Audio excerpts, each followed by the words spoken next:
Salam, salam cinta Tuhan, cinta keluarga dan jaga kesehatan.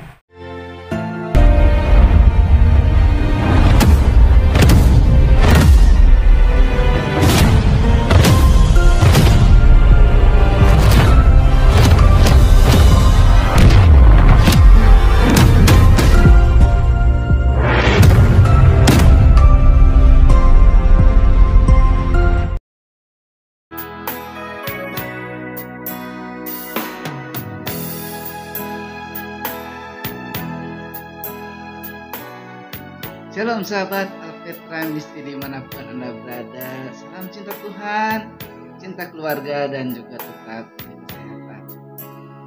Ini saya ingin mengajak, yuk kita renungan.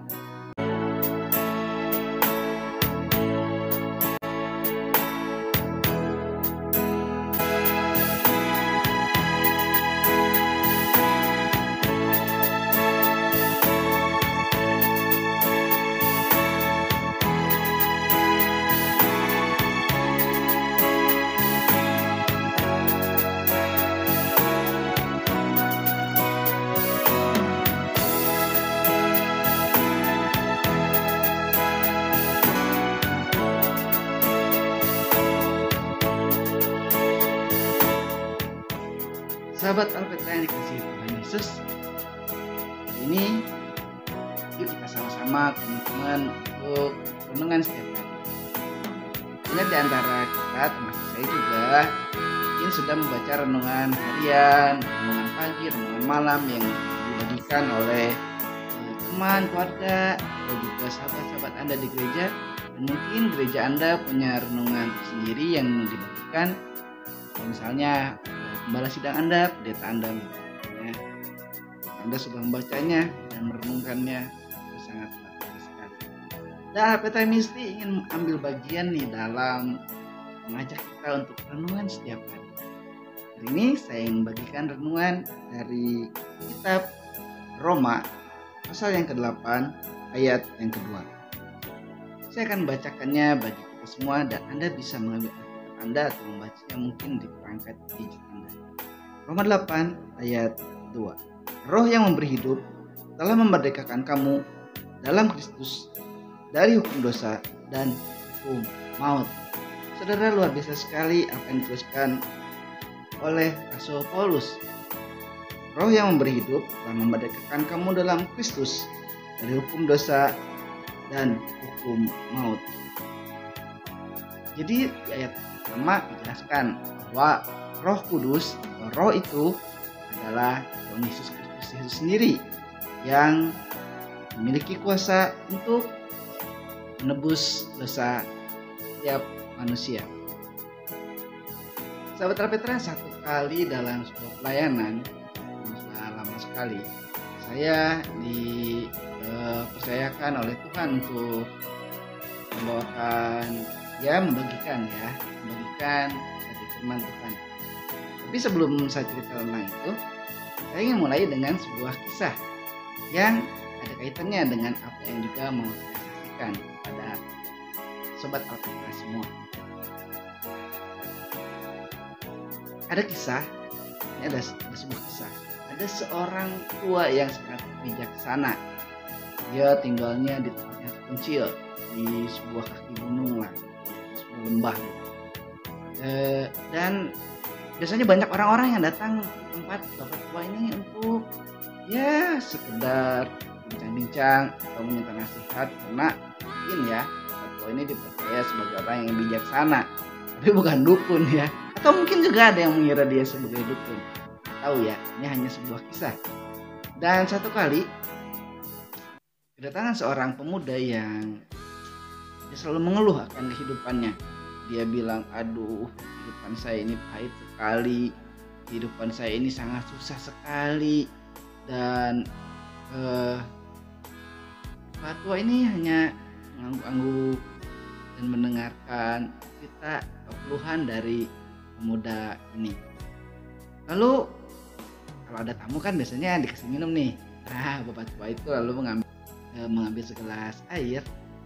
Hanya saja di air itu dikasih garam sama bapak tua ini ya. Nah, mungkin ada di antara sobat Alpetra yang juga suka dengan minum kopi terus dikasih garam ya, katanya biar tambah melek gitu. Nggak tahu ya. Tapi saya nggak mau bahas itu. Nah, selanjutnya ketika pemuda ini ditawarkan, ya silakan diminum. Pemuda ini karena haus juga ya, jalan di jauh, ingin ketemu sama bapak ini juga, mungkin bisa ada solusi gitu dari bapak ini. Ketika dia minum segelas air yang diberikan oleh bapak itu, wah, katanya gak enak, ini asin sekali, bahkan saking asinnya gitu ya, ini asin sekali, bahkan terasa pahit, garamnya ini kebanyakan katanya. Hah? Dia bilang garamnya kebanyakan katanya, berarti dia pengen dong ya minum air asin.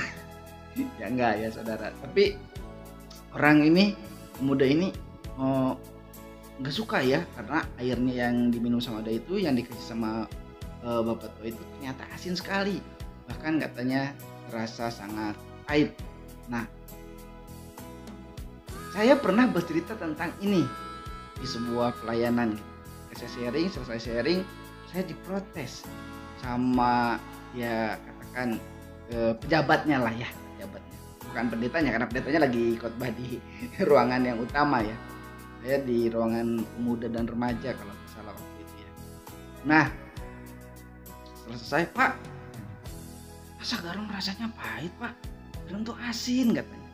Saya ngomong, Bu, sebelum saya mengatakan itu kepada ibu, kepada orang-orang yang mendengar di sini, kepada bapak, saya sudah mencobanya terlebih dahulu.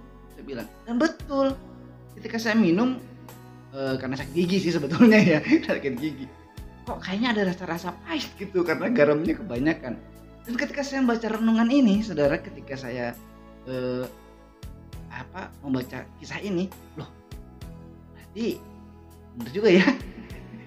Apa yang saya ceritakan itu ya, semoga yang merasa keberatan bisa membaca ini ya, atau mungkin Anda sudah membacanya, dapat renungan dari entah dari mana gitu, ada kisah tentang ini. Nah, jadi ketika pemuda ini ya karena dia menggerutu melulu ya, ajakinlah sama bapak tua ini ke sebuah danau ya. Nah, bapak tua ini bawa garam sekepala gitu, bawa garam. Ketika sampai di danau, terus bapak ini menebarkan ya garam itu ke danau, terus ngambil dikit cek gitu ya, bok-bokan gitu. Airnya jernih nih, air danaunya jernih banget gitu.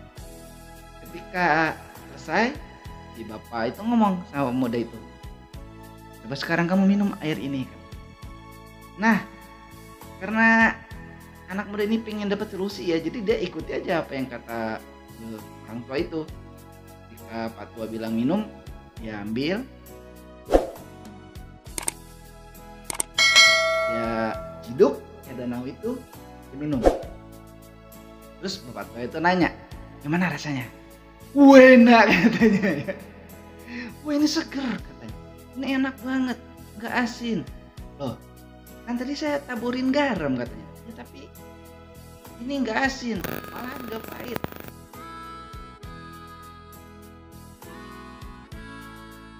Angin yang semilir-semilir, ikan yang berenang-berenang kelihatan gitu. Wah, nah lalu pemuda itu diajarkan sesuatu sama bapak tua itu. Ini katanya, dalam hidup ini kita gak lepas dari rasa pahit, sama seperti garam yang kamu minum tadi di gelas, ada pahitnya. Tapi pahitnya nggak akan tergantung pada seberapa besar wadah yang kita sediakan. Nah, jadi intinya gini, lapangkanlah dada untuk menerima dan menjalaninya.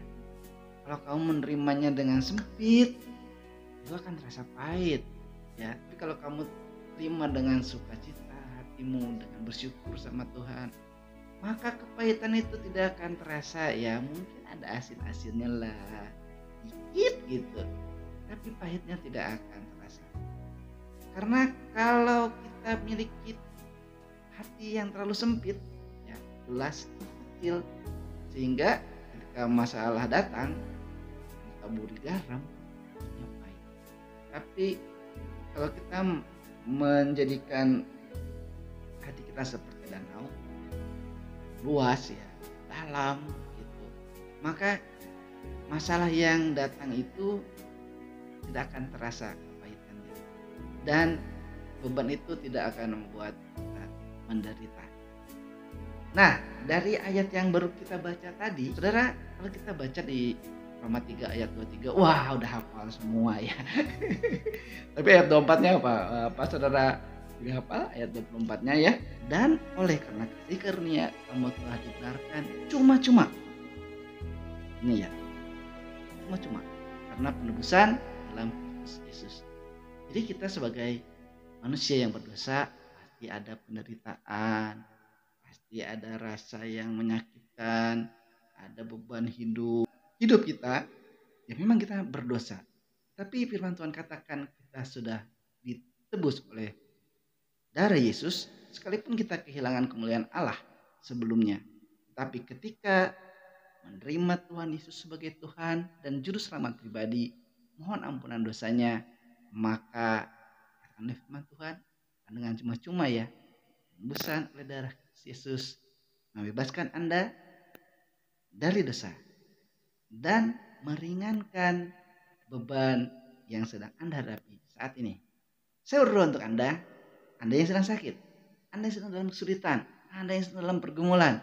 Hari ini, saat ini juga, Roh Kudus, Roh yang Maha Kudus, Roh Tuhan Yesus Kristus menjamah saudara, menjamah Sobat Alpetra, semua selesaikan oleh darah Tuhan Yesus Kristus. Sampai sini dulu renungan kita. Yuk kita renungan lagi di berikutnya. Salam cinta Tuhan, cinta keluarga, dan jaga kesehatan. Terima kasih sudah menonton tayangan kami. Jangan lupa untuk subscribe di channel Alpetra Ministry. Menguatkan iman dan bertumbuh bersama Kristus adalah kerinduan kami. Dengan menayangkan pemahaman dan pengajaran Kristen yang alkitabiah, kami berharap setiap tayangan yang kami tampilkan membuahkan kasih yang nyata di dalam Kristus. Tuhan Yesus memberkati. Salam Maranatha.